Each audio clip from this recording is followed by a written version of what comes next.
MarketStrategy.com. Hello, this is Daniel Grady with a brief look at the markets for today, Friday, November 22nd. We'll start with the economic calendar, and after yesterday's pretty busy schedule, there's not much on the docket today that will have a major impact on the markets. At 7 o'clock GMT, and then later at 9 o'clock GMT, we have a host of economic data coming out from Germany, but this is not expected to have much of an impact.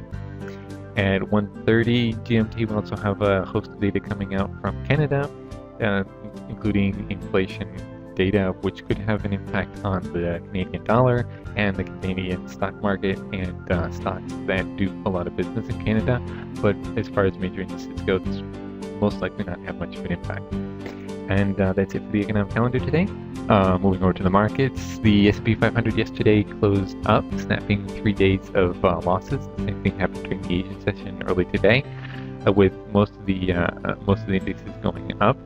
However, for today, the S&P 500 futures are trading down by 0.1%, and given the lack of major data coming out today, we could be expecting investors to be consolidating positions and taking profit during the session. Also, it's the beginning of the weekend, so this also contributes to investors wanting to take profit for the uncertainty of the weekend.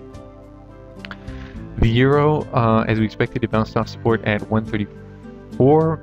This was a beginning of a correction, and then we had Mario Draghi during a speech correcting a previous rumor that the ECB would be considering negative interest rates. The euro dollar is currently trading just below support here at 135, and after that we have next resistance at 135.35. However, this is most likely a correction, and we'll see how this pair performs against resistance to see whether it's going to continue down. However, that will most likely be next week. The pound also rose yesterday. It was up over 100 pips. It came off support here at 160.70 as we expected. It's currently trading above support at 161.70, and we have next resistance here at the top of the channel at 162.50. The yen weakened yesterday, which means that the dollar-yen pair rose. It came up to resistance at 101.35, and then has since turned down, and it has support here at 100.50.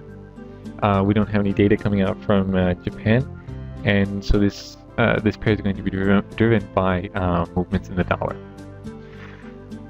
Another a commodity that's going to be also dependent on the dollar is gold. Gold traded down again yesterday. It's currently just above support at. We have support here at 1,240. Just above that, it tried to break through, but it didn't manage to close below it. We'll have to see how the dollar performs during the session to see how gold will do over the short term. And that's it for today. Thanks for watching, and happy trading.